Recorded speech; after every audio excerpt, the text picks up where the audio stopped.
महाराज जी, इटावा में यादव समाज के कथावाचकों के साथ चोटी काटने के अभद्रता का मामला इस समय चल रहा है, उसमें आपका क्या कहना है? बहुत सारे पत्रकारों का ये मैसेज आया मुझे, बहुत सारे चैनल से मुझे बुलाया गया, और मैं जातिगत बातों पर, मैं जातियों में नहीं बंधना चाहता।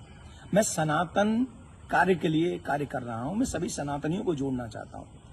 रही बात चोटी काटने की, गलत है। किसी के भी साथ दुर्व्यवहार नहीं करना चाहिए। कोई भी किसी भी प्रकार का दुर्व्यवहार करता है वो ठीक नहीं। हम तो इसका प्रचार करते हैं, तिलक रखो और चोटी रखो, कलावा बांधो, कंठी पहनो, इसका हम प्रचार करते हैं। रही बात दूसरी कि जो लोग जातियों के लिए, मैंने तो देखा कि एक गांव में घटना घटी और उसमें बड़े बड़े देश के बड़े नामचीन नेता आकर बयान दे रहे हैं और वो जातियों के विरोध में बयान दे रहे हैं, और वो वही काम कर रहे हैं जो अंग्रेजों ने किया था। मैं ये जानना चाहूंगा, अभी आप लोगों ने भी सुना होगा, मथुरा में एक कांड हुआ था, एक टेम्पो वाला पकड़ा गया था और उसने 23 लड़कियों के साथ दुर्व्यवहार किया था। उनकी वीडियो, उनकी पिक्चर्स और उनके सब हैं, और वो हट जाति के थे। वो बच्चियां जो थी वो हट जाति की थी। तब कहां चले गए ये सारे मर्द?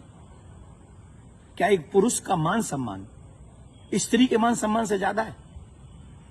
हम स्त्री के मान सम्मान के लिए क्यों नहीं खड़े हुए? इसका मतलब ये नहीं मैं कह रहा हूं कि पुरुष का अपमान हो जाए तो हो जाए, अपमान किसी का नहीं होना चाहिए। जब लोग मूत्र जिहाद करते हैं, लब जिहाद करते हैं, थूक जिहाद करते हैं, तो वो जब थूकते हैं ना भोजन में, तब इसलिए नहीं थूकते कि ब्राह्मण पंडित जी जैन लेंगे। उसमें सब आते हैं, पंडित जी भी आते हैं, यादव जी भी आते हैं, सिंह साहब भी आते हैं, अग्रवाल जी भी आते हैं, चौधरी साहब भी आते हैं, लिमका भी आते हैं, ढिमका भी आते हैं, सब आते हैं। वो सबके लिए थूकते हैं, वो सबके लिए मूतते हैं, वो सबकी बहन बेटियों पर नजर रखते हैं। तब क्यों नहीं बोलते हम और आप सभी? बताइए, मैं जानना चाहता हूं। ये जितने भी लोग आज विवाद कर रहे हैं, ईमानदारी से बताइए, भगवान श्री राम किस लिए आए थे? वो तो क्षत्रिय थे। भगवान श्री कृष्ण किस लिए आए? वो तो यदुवंशी थे ना। किस लिए आए थे? बताइए मुझे, जरा जवाब दीजिए, जो अपनी अपनी जातियों के जो नेता बने बैठे हैं। मैं जानना चाहता हूं आपसे, जितने भी अवतार तुम्हारे सनातन में जिन पुराणों के अनुसार हुए, जिन पुराणों के अनुसार तुम अपने आप को हिंदू लिखते हो, किसके लिए अवतार हुए थे? वो धर्म की स्थापना के लिए हुए थे, और धर्म की स्थापना करना ही हम सबका दायित्व है कि हम इस देश में धर्म की स्थापना करें, ना कि धर्म का खंडन करें। हम सबको चाहिए कि एक साथ रहकर अपने धर्म का सम्मान करें, अपने धर्म को बढ़ाएं, अपने देश को बचाएं। ये हम लोगों की ड्यूटी होनी चाहिए। और जितने भी यदुवंशी सुन रहे हैं ना, my dear listen to me, निश्चित तौर पे मेरा जन्म जो है ब्राह्मण कुल में हुआ है, लेकिन आपको एक और बात बता दूं, यदुवंशी मेरे हैं सब। पूछिए कैसे? भगवान श्री कृष्ण का नामकरण जिन ऋषि ने किया था, गर्गः पुरोहितो राजन यदु नाम सुमहातप, मैं गर्गाचार्य जी का वंशज हूं। क्या मैं आपका बुरा चाहूंगा? क्या मैं जाटवों का बुरा चाहूंगा? मैं चौधरियों का बुरा चाहूंगा? मैं बनियाओं का बुरा चाहूंगा? किसी का बुरा नहीं चाहता। मैं आप सबका भला चाहता हूं और इस देश का भला चाहता हूं। अगर आपको ईमानदारी से अपने इष्ट में निष्ठा है, राम में, कृष्ण में, परशुराम में, हनुमान में, देवी में, देवता में, तो आप शास्त्रों के बताए हुए मार्ग पर चलिए और धर्म का पालन कीजिए, और उन विधर्मियों से लड़ने के लिए तैयार हो जाइए जो हमारे देश में जाति का जहर घोलकर, कई बड़े बड़े नेता हैं, जाति के नाम पे कूद पड़े, बस चुनाव की सभाओं में बोल रहे हैं, चुनाव की एक कथा, अरे तुम्हारे इस नाम पे वोट लोगे? लेकिन महाराज जी, सवाल ये आ रहा है कि ब्राह्मणों के अलावा और कोई समाज का व्यक्ति कथा कर सकता है कि नहीं कर सकता? क्यों नहीं कर सकता भाई? कथा प्रवचन कहीं भी करे। हम अपने बच्चों को कहानियां सुनाते, कथा सुनाते हैं, क्या बुराई?